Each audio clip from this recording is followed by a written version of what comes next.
How are you? We have some Q&A to do.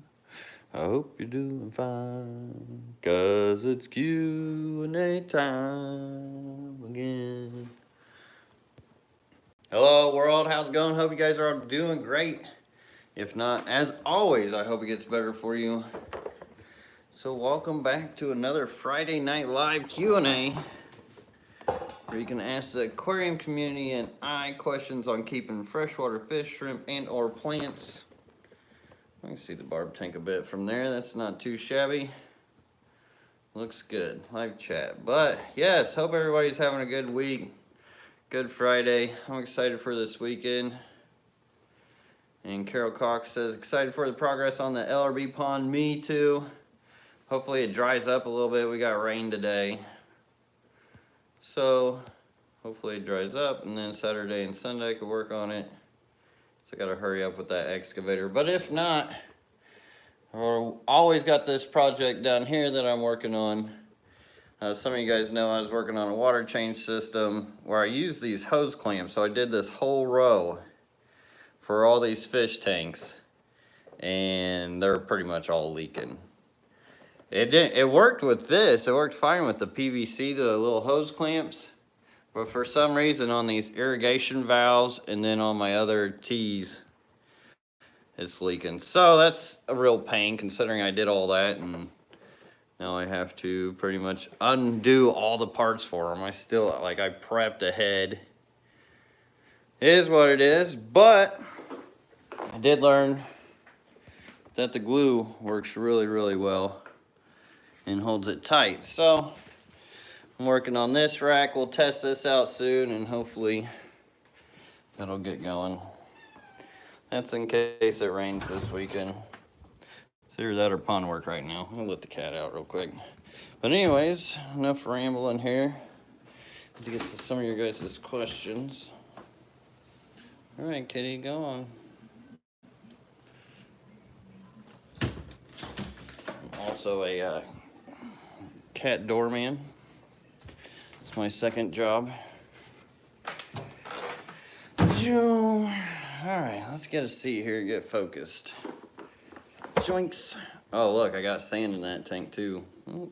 And Ted Judy stopped by today, which I should have went live and just said hello with you guys, but we're just going through the fish room, talking about a little bit of everything and talking about these tanks, some options and whatnot.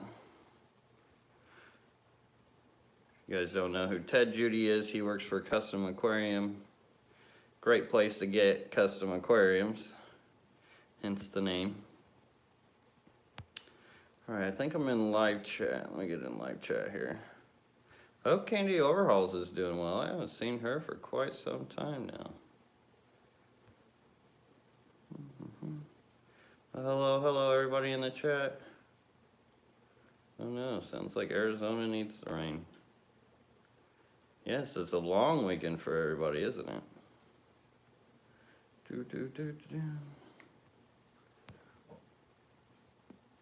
This is Carlton, your cat doorman. That's funny. Well, I am at the bottom, so, oh, there we go. Kim has a question. She says, been looking at different CO2 systems. Do you have one you suggest? I always like the Milwaukee CO2 regulator. It's always worked real great for me. And you can find them at decent prices depending on where you get them. You definitely want to search around for the price on those Milwaukee CO2 regulators. I know they make some other ones, types of brands, but I've actually just never steered away from that. I don't know if any of you guys remember the Rex Griggs system. That's pretty much what I grew up off of. And it's been awesome ever since. Definitely better than DIY too. I never recommend trying to DIY CO2, which I know many do, but it's just hard to keep up with. Unless you're just that disciplined, it's not a big deal to you. But I myself am not that disciplined. That it's just better to have pressurized CO2. Oh, here, let's see the barbs more. I've stuck some fish out in the pond to the one that's up top. Now that it's not connected, I got some dwarf neon rainbow fish out there. You know, we got a cold spell. Hopefully they do all right. They should be all right. It should only be a couple days. Well, Pseudomeagle for Cottis and Signifer's crossbreed. Love the channel and hello from Canada. To be honest, I'm not really sure, Snowboard. I was always told just not to mix rainbow fish, so I've never really tested it out, so I'm not 100% sure on that. It's just always been my nature to keep them separated just in case, because it is really looked down on mixing rainbow fish. Really, really looked down on. Well, happy birth weekend, Keith Hanshaw. That's awesome. Hope you have a good one.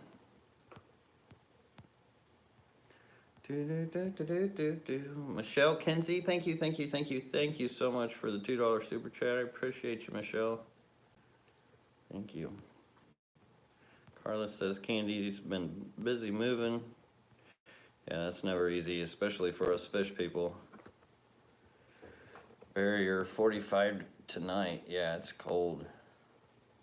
It's gonna be cold here, and it kind of sucks because I also stuck some L333s out there into that pond. I pulled him out of the 10 gallons in here, and he was too big for the cave. And yeah, I hope they do well out there, because I know those L333s supposedly can't really go much under 70 or even less, but I don't know, a couple days, I'm sure they get some cold mountain rain every once in a while. Jessica Hussey says, LRB, my peacock gudgeons are breeding in some string algae. So cool to watch. They stick themselves deep in it and the male sits above her. Well, that sounds cool. I've never actually seen them braid into the algae before. Usually I'm used to hearing about them braiding in cracks and crevices and little caves, but not really in the string algae. That's interesting to hear and see. Scrolling. Oh, and Aquashella, big news. So I hate to say it, I'm not going to be able to make it to the Kili, the AKA in St. Louis, because unfortunately they're the same day. I had to really choose and make a tough choice. But they called me in to be a judge for the Aquashella shrimp contest. I mean, hard to say no. They're going to give me a booth. So I'll have stuff there for you guys. And so if anybody's in Florida, well, I mean, I'll see you guys down in Florida. But Lady Diane, I know you're excited too, and that's kind of what triggered my memory on that, because there's just been a lot going on. Well, your name did trigger it, because I saw that you were excited that I would be coming to St. Louis. Now saying that I won't be in St. Louis during the Aquashella time or whatever here in a couple weeks. I'll be coming back to St. Louis. I come to St. Louis all the time. And I know the ACA will be there. And it really kind of bites, because Gary Lang was talking to me the other day and mentioning something about how he's trying to get some rainbow fish, like mini convention, sub-convention going on at the same time. And I'm not sure if he meant that on the killifish timing or the cichlid timing. So hopefully that doesn't get in the way of that. But it's hard to say no to Aquashella and the privilege of being a judge for the contest. So I couldn't say no to that. So we'll be taking you guys along to Aquashella and all that stuff too. And hopefully I get to see you guys some in Florida. So Carol Cox, thank you so much for the $5 super chat for the Kubota rental. Thank you. I really appreciate that. I was lucky I had enough saved up that I was able to get it. I went out there, I was moving a couple rocks, and yeah, I wasn't quite ready for some of those rocks. I'm like, there is no way I'm gonna do all that without an excavator and not kill myself. So I went and rented it for a month, because I know if I would have got it for a week, you know how the rain goes, it'd end up screwing you, and then I'd end up being in a rush. And if you buy it monthly compared to weekly, you save so much more money. And I'm excited for this because I'm going to finally get it to like, it's not 100% of like where I wanted it, but I'll at least have what I want. I'll at least be able to put tropical fish in there and have a lot of fun with that. So I'm excited to get it done and just out off the chart. Like that way I can finish up like these little projects that have been needing done, like this rack and that rack back there. Because those are fast, those are quick projects. I could get those done quick, but when I gotta prioritize these certain things, it is what it is. So I'll be happy to get that off the list. But thank you, Carol Cox, thank you. And Danikin Aquatics, thank you so much for your super chat. $5 super chat. It says shenanigans if you show up to the ACA. We will be there, LOL. Well, definitely. You know I'm gonna definitely try my best to be there for sure. I don't see any reason why I shouldn't be, but definitely. And it'll be fun to see you guys there as well, Danny and Ken. So that's awesome. Even though I don't get into cichlids that much, I still like the conventions and stuff and the people. And I mean, I do like cichlids. My thing is I just don't have big enough space and area to do cichlids right either. That and everybody does cichlids around me, so that's why I like the other ones. But cichlids are cool. JP Merlot, thank you so much for the $5 super chat as well, brother. Says, hey man, this is JP Merlot. I have the Kentucky Fish Tank Rescue and just wanted to introduce myself and tell you how much I enjoy all the wisdom. Well, nice meeting you, and thanks for introducing yourself, and thank you so much for the super chat. And yeah, you're welcome. I'm glad I'm able to help people. That's what I'm here for.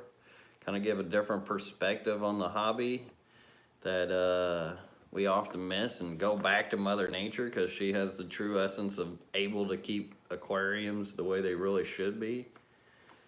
If it wasn't for her, shoot, I wouldn't be able, her, him, whatever Mother Nature is, our earth in its essence, I wouldn't be able to keep all these tanks, teach all you people.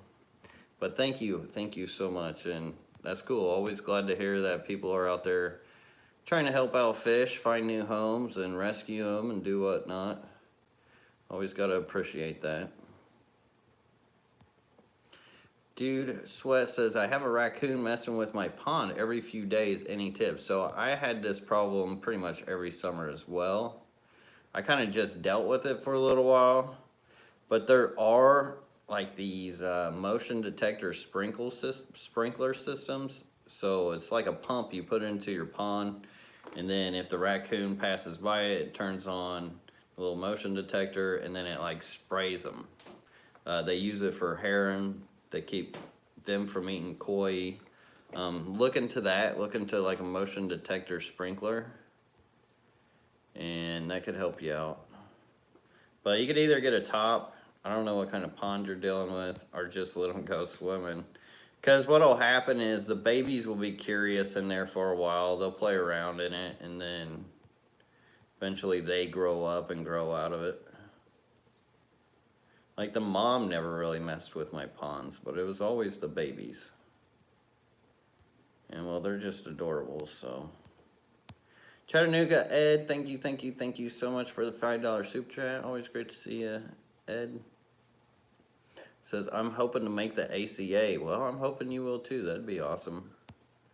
That would be awesome. Do you still have any CPO? And if so, they breed a lot like shrimp. So I don't have any. I had some for a while, a long time ago, like years ago. The thing about crayfish is they can be real territorial. So if you really want to breed them out like shrimp, you have to put them in a bigger aquarium. And you have to have like piles of rocks and stuff for them to make their little homes and territories at. Because they will wrestle and fight each other. Even though people say they're peaceful, some say they can breed them with shrimp and this, that, and the other. But those are really rare cases that you can really combine them. And there could be many factors to why they get away with that, and for a certain time. So they can breed out. Say if you have a single colony and like a 40-gallon breeder, if you really wanted to breed them out, that's what I would do. I would go with like a 40-gallon breeder, rock piles, and they can breed out like shrimp. They just become more territorial than shrimp. And the bigger crayfish, don't get me started on how crazy those things are. Like the Clark eye. I still can't get over the cat door man, right? My other job. Doom, doom, doom, doom, doom, doom, doom. Let's see. Manes, tails, furs, and fins. I have some new lilies and would love to pick your brain. What is the best way to get a hold of you? That's a great question. I think a lot of people would like to answer that question. Really on here is the best way to get a hold of me, or sometimes on comments, or sometimes on email. Because I could spend my whole life getting my brain picked on, and at that point I just feel like a carcass. Even though I don't mind, like, I love to help people out, but, you know, I gotta live too. And I could spend forever on a phone, because I'm easily distracted, so my personality doesn't help with it as well. But send me an email, I'll look out for it. Eric Wyrock, thank you so much for the $20 super chat, that's huge. Thank you, thank you, thank you, thank you, thank you. It says, hope the pond build goes good. Me too. Me too, I'm excited for it. I've got quite a bit of the rock moved. I got a endless sling coming in. Like, I've got the what the heck, the straps for boulders, but they're like single straps. I don't know if you guys ever seen those endless straps. It's just like a circle pretty much. Those are so much quicker at moving those boulders and rock. I don't know what happened from mine last year, but I got one coming in tomorrow, and hopefully I'll have all that rock moved and dig that out by the end of the weekend, and hopefully get that liner and everything done and get this pond skimmer in. So I figure I'm gonna work on the pond that's down by the stairs first, and then start working on the other bigger pond. Yeah, I'm super excited about it, and thank you so much, Eric, for the help. Thank you. And Finn Wiggles, thank you so much for the huge $20 super chat and the help as well, Finn. Always great to see you. It says, love me some good LRB non-cichlid and TCTG groove. Well, I'm glad you dig it, Finn. I dig it. And thanks for vibing with me. And thanks for the support. That's awesome. Do, do, do, do, do, do. Like, it really does help. Big time. Like, these super chats are actually half of what I make on YouTube. YouTube doesn't pay me as much. That's why you guys may see a couple more ads now, since it's just what YouTube asks for. I hate to do it, but gotta play the game, I guess. The Backyard Bear, Aquatic Bear, says, any ideas of plants you can keep with Molly? They eat everything but my Java moss. Really? I mean, pretty much most stem plants, anubiases, bushas, ferns, yeah, like your Luigias, hygrophilias, your Vallicinarias, your pearlweed, your Brazilian pennywort. I'd never seen any platy or anything be able to chew on that. Maybe some guppy grass or some Lymphnophilia sessiflora or some of those softer tissue things. But for the most part, they won't chew on a lot of plants. And maybe think about giving them some tetracolored tropical granules. Maybe that's why mine don't crave the plants so much. They're getting that high protein diet.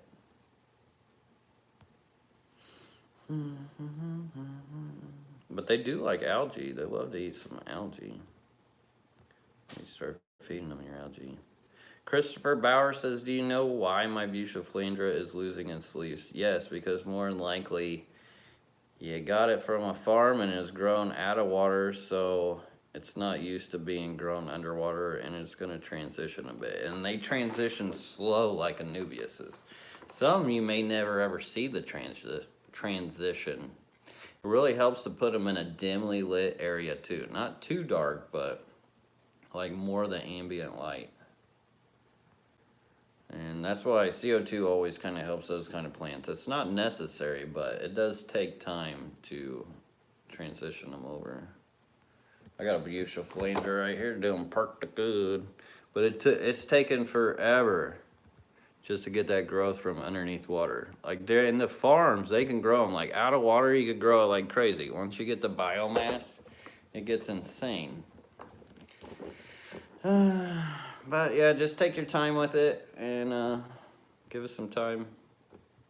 What is your FERT regimen? Asked Chris Trapp. It is, I do my macros on one day, and then my macro on the next day. I was doing them there at the same time, and that wasn't working very well, because I just wanted to see if it was bull that you had to do it every other day.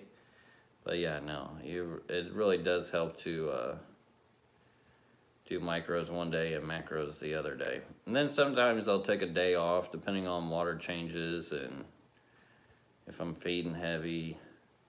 Sometimes the best thing for some of your aquariums is just not to feed for a day. But I really hate to do that myself, because if I was the fish, and they're always acting like they're hungry. I don't know. It's hard for me to skip a day for my fish. Even though I know they could eat algae and whatnot, but I guess it's like a dog or a cat asking for treats. I don't know. But Stella Cuteness, thank you so much for the $5 super chat, Stella Cuteness. I'm sorry if I'm missing any questions here. I'm doing my best to read everything as I scroll about. German Cast says, I have a 120-gallon planted tank with 6 discus. I use 80 pound of Ceres stone, and I have recently learned it causes water hardness and raises pH. Can I do straight RO water changes to balance it out, or remove the stone? I would not even worry about it, bro. Like, discus fish are not that sensitive, especially to hard water, especially these days. I've never had an issue with discus having any problem with just a little mineralization breaking down. And if you're doing your regular water changes too, it shouldn't matter at all either, because I mean it's just going to dilute it over time. But if you have a TDS meter and are that concerned about it or see any issue within your fish, it is always good to monitor that TDS. That way you can kind of get an idea of any kind of dissolving that may be happening in your aquarium and the range that you're originally at, and then you can kind of cut it with your RO water accordingly and boost it accordingly. And you don't ever want to try to attempt that if you don't know what you're doing without a TDS meter. Because if so, you'll be in a lot of problems.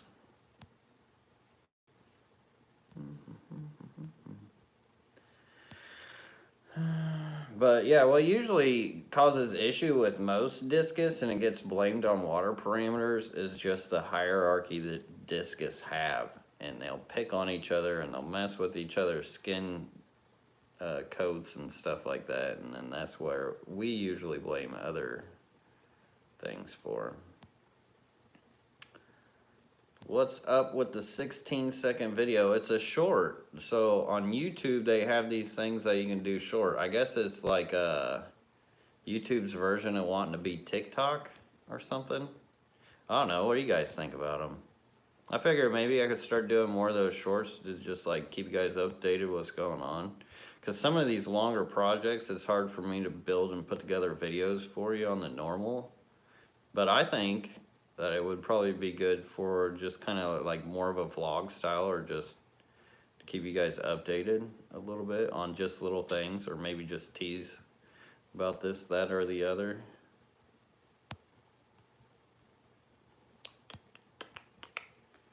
But yeah, it's something they started doing. I've never did one. It's been around for a while, and I thought it would be cool to try. Let me turn this light back on. Shelby Ray Lane says, what's up with the like button, peeps? Over 170 watching and only 75 likes. What's up with that? I don't know. It's a good question, but thank you, Shelby Ray, for bringing it about. Hopefully somebody hit the like button. Maybe it's because I don't ask them. I figured most people know how to YouTube now. If they like the video, they like the video. But it really does help when you tell people to like, subscribe, and all that. Just triggers of the brain, I guess. I'm just usually thinking about the questions for you guys and not so much about hitting the like button. But I appreciate you guys asking in the audience. And I know Shelby Ray's not the only one. I see you guys do it a lot. So I thank you guys for mentioning it. Because it does help with the channel and the algorithm, which the channel could definitely use some help with the algorithm. Dalton Novak says, a few of my stem plants are growing well, but the new leaves on them have been growing smaller. Any idea why I've been adding nutrients and have CO2? Stem plants have been in tank for a while. So what happens is the more you trim them, the smaller the leaves will get. So the less you trim them, the bigger the leaves will get and the stringier it'll get. The more you trim it, the smaller the leaves and bushier it'll get. Kind of like bonsaiing, like how you trim bonsai. Which bonsai is actually to keep plants in a shallow container and like a root ball system, which is pretty much what we do in aquariums too, which is kind of neat to think about. And Chris Trapp, I can't remember my recipe for my ferts. Do you know of something good I can use for potassium deficiency in my plants? So for potassium deficiencies, I use the potassium nitrate and the potassium sulfate. And that's in my macro recipe. Which my recipe kind of follows the line. So if you go to nilocg.com, that's where I get my stuff from. He's got quite a few recipes that you could try. There's like PPS Pro, and then there's like EI method, and I think there's like something else. I do the EI method, which is pretty much estimated, well, stands for estimated index, which is pretty much guessing what you need to use. But it at least gives you like a formula for some baselines to mix together to make your own formula, and it'll save you a lot more money. Or you can just buy somebody else's formula, try different things out. That will cost you over time compared to making your own. And it's nice when you can learn the EI method, because you start thinking about tanks a little differently. You start thinking about like the plant biomasses, the feeding within your tank, like the nutrients in and out and all that kind of stuff, beyond just like the normal parameters of hardness or things like that, other people, nitrates and whatnot. Stuff I don't ever test for. But I do think more about like the fertilization and the nutrients of what's going in, because if I'm not doing as many water changes, then you got to battle algae and what's going to consume what. So if you got bigger biomasses of faster growing plants, it's going to consume more fertilization. But if you got a tank full of Nubias, which grow real slow, you don't have to fert those so much. So definitely think about your plants when feeding them, like the amount that it's gonna uptake, volume, how big the biomass is, and all that stuff. Once again, sorry if I am missing any questions. Not a fan of the shorts personally. I like the shorts. Okay, some like it, some don't. I see more do like it though. So you could either skip the shorts. Like the shorts will just be like an added bonus. They're not gonna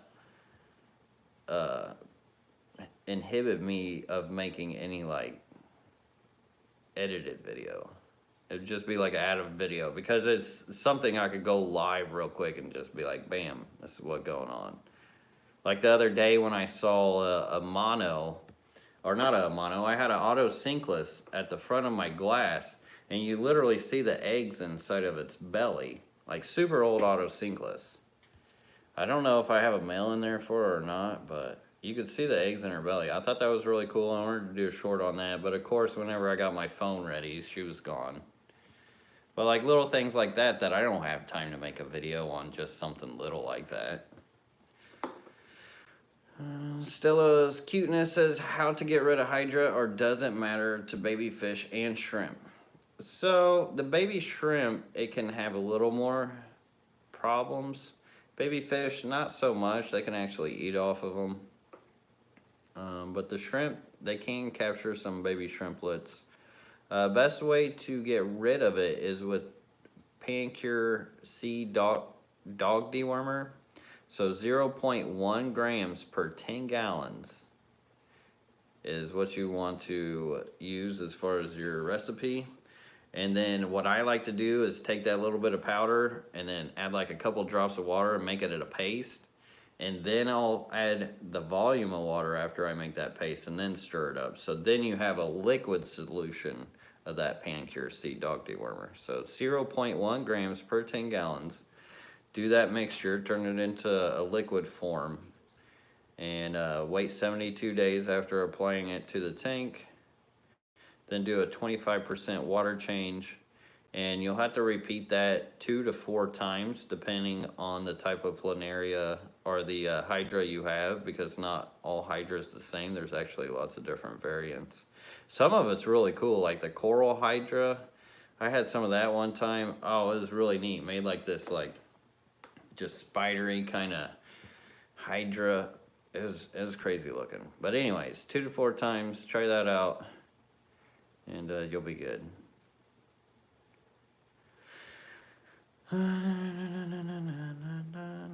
So pretty much same thing you do for planaria too, and vorticella. You can use that for all those.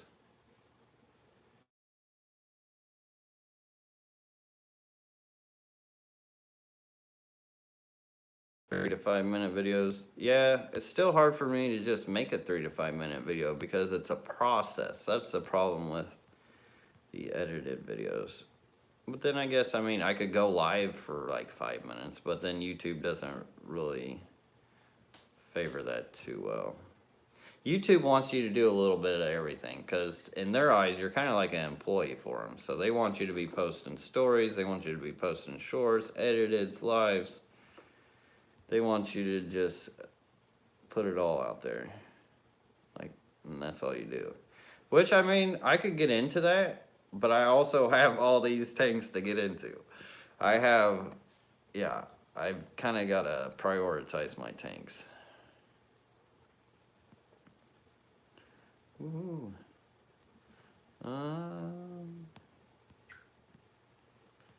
I forget to hit the like sometimes and need a reminder. Yeah, I mean, I'm the same way too. I can't, I mean, we're all human.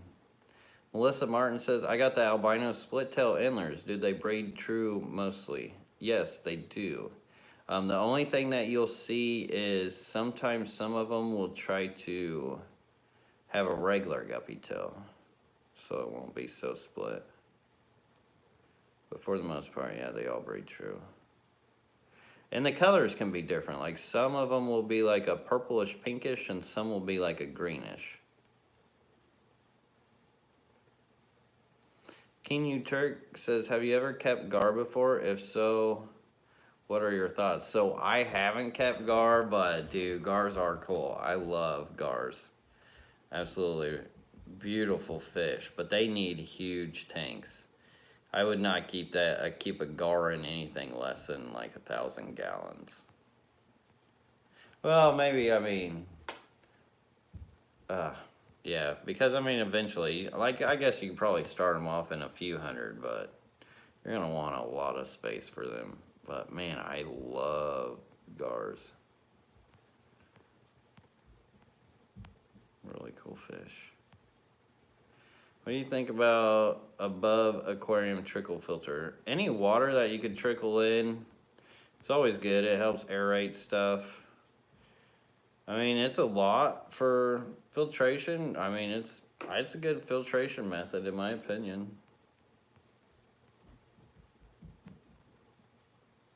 I mean, I don't know what else you want to know about it, but it is definitely a good filtration method. And anytime you can have like a, not even just a trickle within your filter, but even a trickle within your tank. So say you have a central system, and let me flip you over. Say you have a central system and a water line just coming in and just dribble, dribble, dribble, dribble, dribble. That little ripple effect within the top surface there Goes a long way. Long way with an aquarium. With keeping things happy. Keeps that biofilm down, which helps the oxygenation and whatnot, the natural oxygenation. I need to see if these guys got any eggs going on. It's about time and ready to turn this whole rack into a breeding project. The tetra's actually out. If Danican Aquatics is still in here, here's your tetras you sent me, bro. I still can't remember what name those are. I forgot. It starts with an M. Oh, there's a Pleco sitting right in front of us. Do you see that? He's blending right in. That's cool. Well, that's cool. Alright, quit looking at those before I get too distracted. Let's see. Scrolling. And holy moly, Chris Pinto in the chat, throwing down a huge $25 super chat. Thank you so much, bro. Says, yo, bro, Tato. Hope all's good in the hood, my man. Hashtag can't catch the bass unless you smoke the stash. Oh, Chris, always coming in with those good zingers. I appreciate you and your support. You're awesome, bro, Tato. Thank you so much. And I hope all's good with you too, brother. Hope life is treating you well. What natives have you kept? Cuna Turk. So, I've kept pretty much everything as a kid. Crawfish, bluegill, bullhead, cats, minnows, all kinds of minnows. Little sunfish, rainbow darters.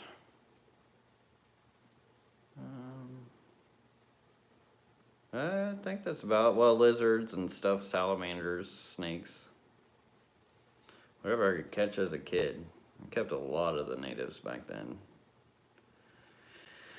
And then we'll get back into like the natives of Geist Reservoir, see how exotic that gets. What I plan on doing is up where I live, there's a bridge and then there's like a ton of vegetation in the water. So I want to get a kayak and hopefully a net and see if I can't catch any like nano kind of natives that get overlooked. Because there are many fish around us that get overlooked just because they're not either food source or valuable source to the DNR or whatever. LRB, how do ferts affect shrimp? I never had any problem with it. I fert all my shrimp tanks. As far as Neocaridina, now whether it has an effect with Caridina, I'm not 100% sure. I am not 100% sure. But Neocaridina, I can definitely tell you that it's fine to fert them. As Carpactra says, I put blackworms in a couple of tanks. Will they multiply by themselves? They can and will over time. If given the space and not always kind of picked at and eaten. And even if so, even in a big tank, they can still colonize in there. In that main rainbow tank I got, that 125 with all those big rainbow fish, there's actually blackworms that live in there. That tells you anything. Aquatic Maw, thank you so much for the $10 super chat. Great to see you around, Aquatic Maw. Says, what's up, Lucas? Says, guppies you sent are doing well. That's glad to hear it. And yeah, glad that you're able to make it in here. And thank you so much for the support. I hope all's gone with you and your channel. I don't know if you're still making videos or not, but it's been a while since I've seen you. But glad to hear that they're doing well, and thank you so much for the support. And you're down in Florida too. Are you going to Aquashella?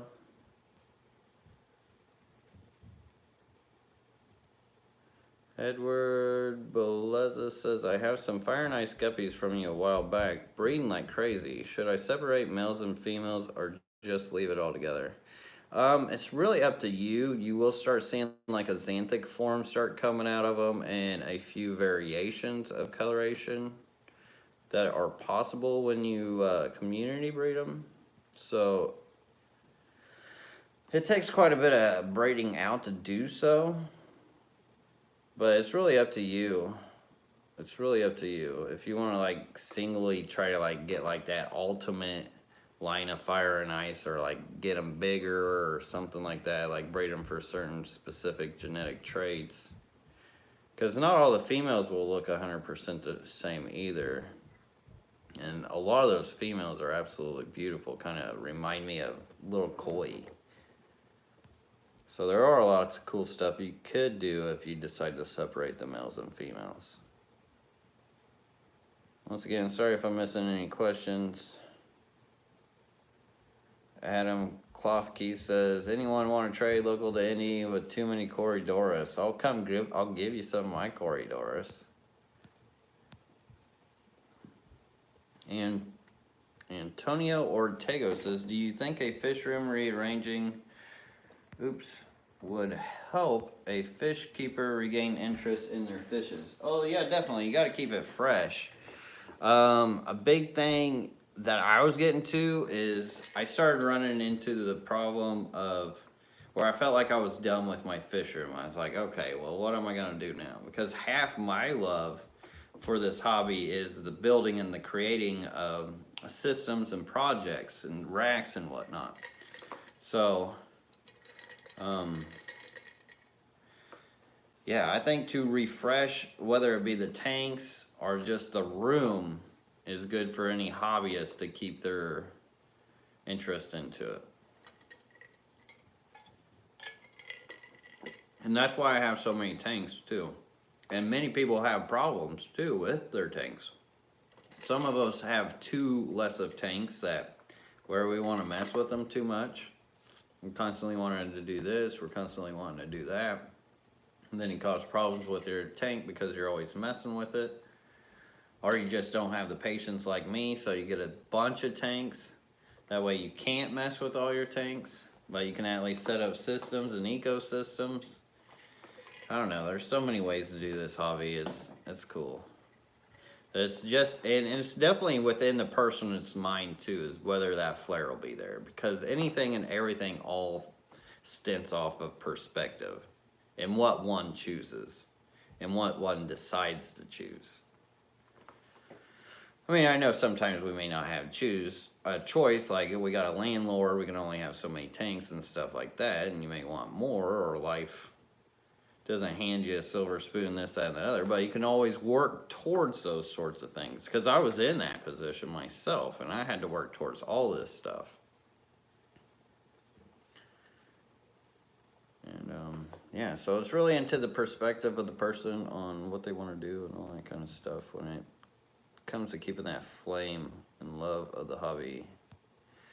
Frosty1, thank you so much for the $5 super chat. It says Hardwater Ohio Cafe, a pistol fry only, being 90% one sex. What's the fix? Oh, very interesting.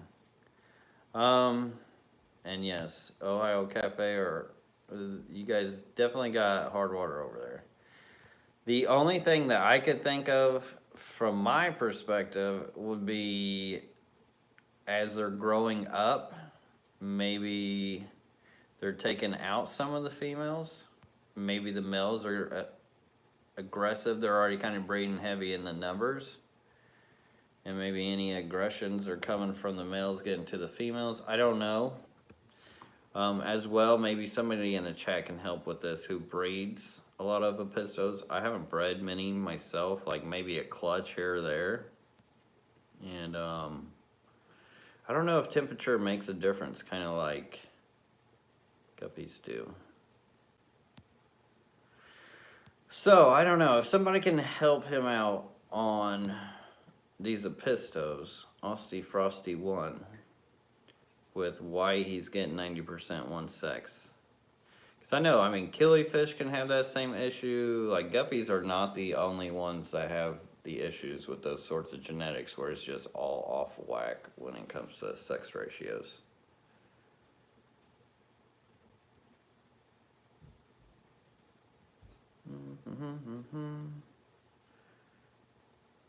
All right.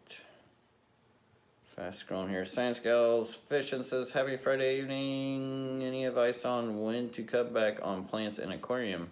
I keep endlers in Neocaridina. Is there a way to know when you have too much planted versus open water for the fish? Yes, definitely. So your plants can end up smashing your fish into the sides of the glass to where it's not even comfortable or cool for your fish anymore to be in that aquarium. Always watch out for that. Make sure you give your fish some ample space, open water space. And also, if you get to that point where the plants just kind of mesh together just too much, that causes a lot of issue and areas for algae to come and take place over those plants as well. And once that stuff gets strong-footed, it will pretty much avoid all your plants because that algae will just string itself all around it. W. Marion says, any new plants on the website are coming soon? There's a couple items I had listed to put on the website here soon. Christmas moss is one of them. I'm trying to think. I don't think I got any other plants right now. The more recent one is the needle thread fin, or the thread fern, Java fern. Real rare. And I think that's it as far as any new plants right now. I'm just trying to get a lot of these projects settled, and hopefully here soon I'll have the utility room into more of a Dutch style area to where I can start offering a whole lot cooler types of plants.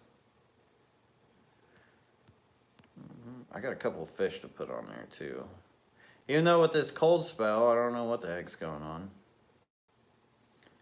Kind of sucks with shipping. Wesley is quiet tonight. Tell him I said hello, little man. Yeah, he just got out of the bath. He's probably tired. Kenny Turk says, are you going to the Orlando Aquashella? I'm trying to go, but money's tight at the moment. So I will be at the Orlando Aquashella. I will be there. I will have a booth, and I think I may even bring some shrimp for y'all. I'll definitely have plants and fish. Usually I don't take shrimp to those sorts of events just because most people don't understand my shrimp. But I think I'll just bring them. That way people can understand them and they'll just see the colony of color and just be like, oh. Chris Pinto, thank you so much for the $2 super chat, my man. Says, better be boozing that cup, yo. Yeah, well, I hate to burst your bubble, but I can't really drink anymore. I can't drink like I used to. It is Mountain Dew. I'm getting all jacked up on Mountain Dew. So hopefully that gives me some energy to start doing this plumbing here for this system. But yeah, I just can't drink anymore. I can't deal with the recovery time. I just don't have time for it. Some days I wish I could. Like I could just take that time to just unwind, not have to worry about like the next 2 days or something, but there's just always too much to do here. Well, I'll get there soon. Hopefully by the end of this summer and fall. As Kirkpatrick, my Corys laid eggs and I put them in a net pen in the same tank and they got some fuzzy like fungus on them. Yeah, that actually happens all the time. I do not like those net pens myself. If you want better luck with those Cory eggs, I would recommend a tumbler. I don't use a tumbler myself. I just use like a dirty shrimp tank and they usually take care of the eggs. Whoa, Mother Nature does. Hold on a second. Okay, I don't know if I clicked out of there or what. But yeah, I've never been a fan of those egg baskets because a lot of times what happens is all the proteins and biofilm and stuff will collect and build up in those and as well catch the microfunguses and whatnot that are in your aquarium to where it pretty much creates like a catchment for all that stuff. So yeah, try an egg tumbler. Well, wakey. Somebody just got up and caught the live stream. Yes, everyone needs 50 plus tanks so that you leave them alone. Exactly. See, Chris, you understand. Blue Ice Aquatics says, LRB, when using Vector AE, can you top off the tank afterwards to get oxygen level back up? Yeah, and it'd probably be better to mix it into the water by topping off too. Because what could happen with that Vector AE, and because it's so small too, you can suffocate that surface tension on the top, which could Probably have problems with your oxygen levels. I don't know what kind of system you're running, but I mean, I keep caridinias and neocaridinias without oxygen, but that bacteria AE, like I mentioned, can mess with that surface tension. So if you do got an air stone or air bubbler or something in there, then it shouldn't really matter. I'm not a fan of bacteria AE myself, personally. I think it's super unnecessary.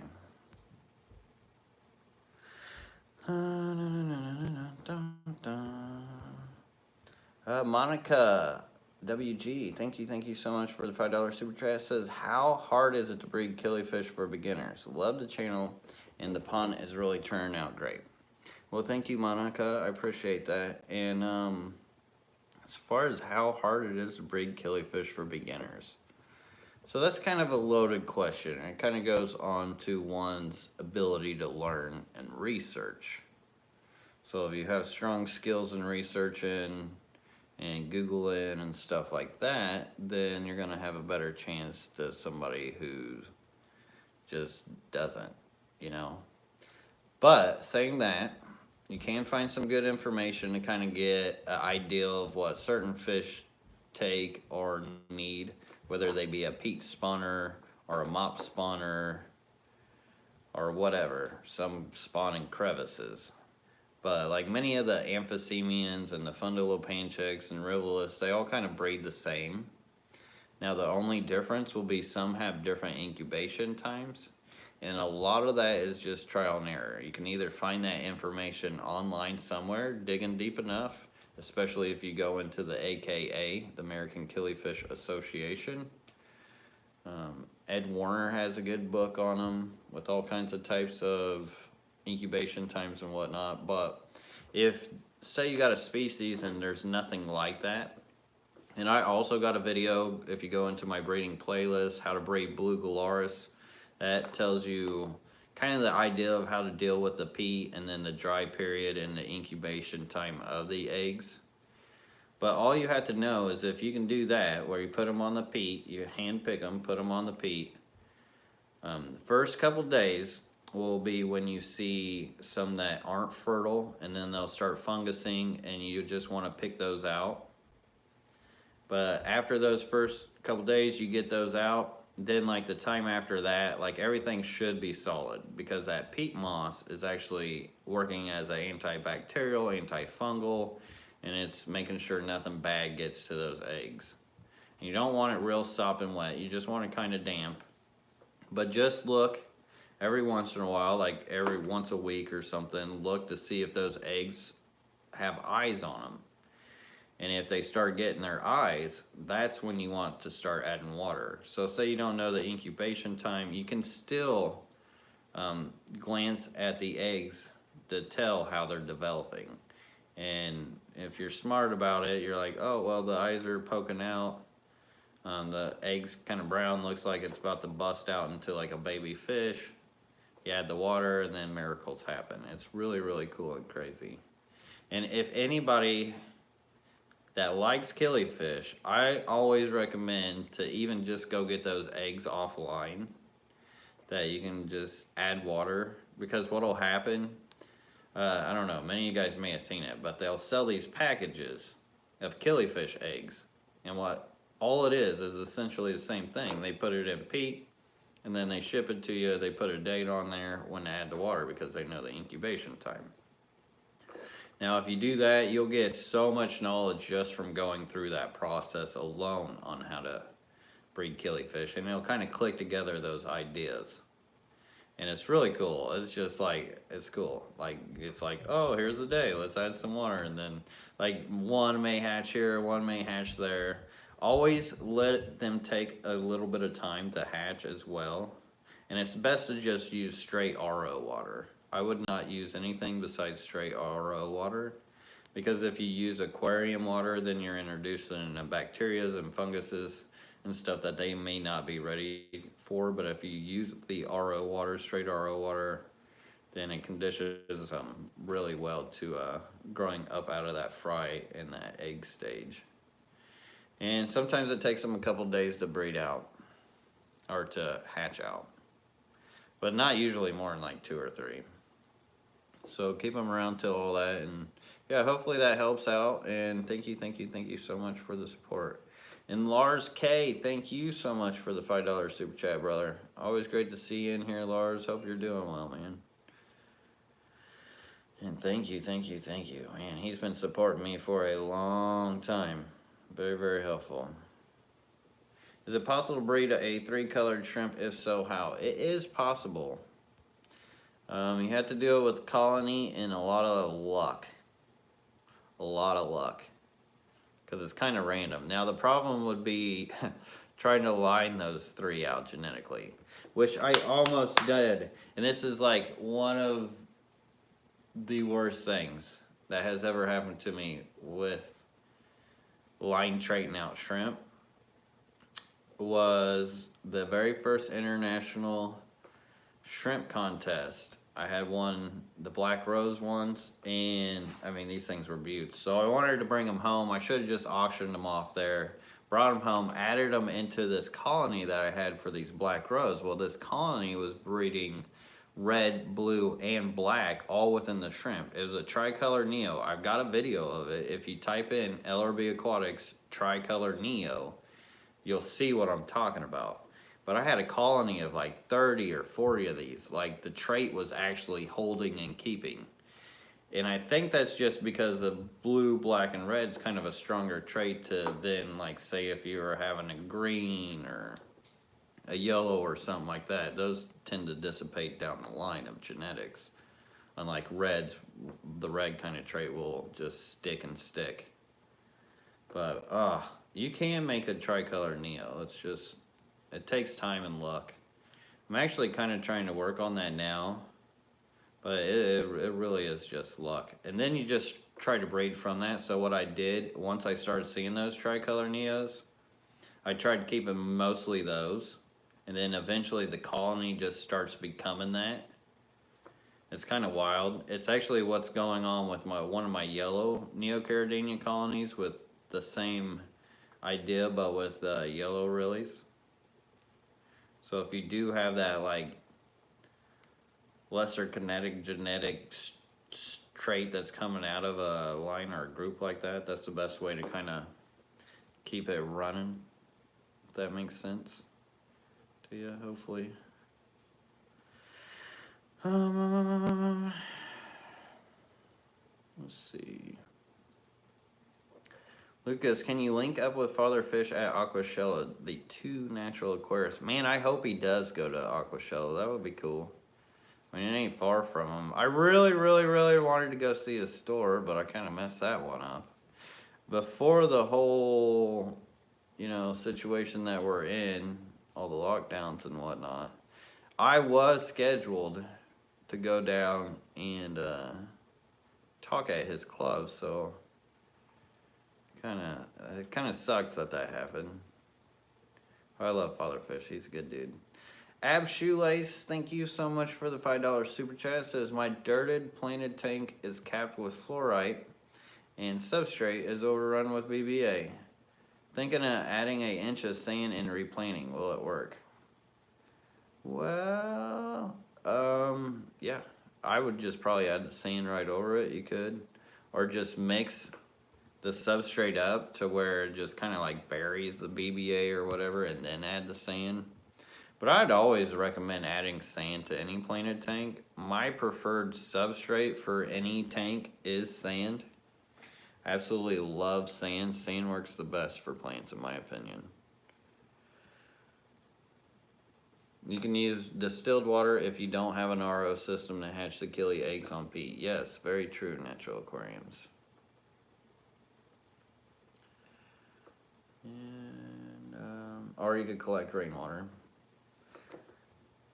And then also, Ab Shoelace, you can kill BBA as well with hydrogen peroxide. BBA is a real pain in the butt. I think a lot of what causes BBA is when plants and organic material die down, and you just don't get it out, and it just kind of grows off of that. Like in this tank, I've actually got BBA. You can't even really see it. I'm gonna flip you guys around. But like, I've got tufts on the front where you just gotta scrape it off. But like on the rock, it's all over. But not on the plants. The plants are healthy. If your plants are growing healthy, then you don't have to worry about. But then I have this Momini Crypt, which it's a slower growth. Some of the leaves have BBA, but then you see like the newer leaves, there's no BBA. It's kind of hard to tell with that glass, but it's still pretty healthy. But once I get enough plants in this tank too, so if you get enough plants in there, that'll help. But I definitely recommend maybe stirring up your substrate before you add that sand. Kind of bury it off, then do your water change, and then bury it with that sand. And then just having that layer with the sand and that fluorite and everything, you'll be doing your plants a big favor. Then tons of BBA down here on the Nubias because it's just such a slow grower.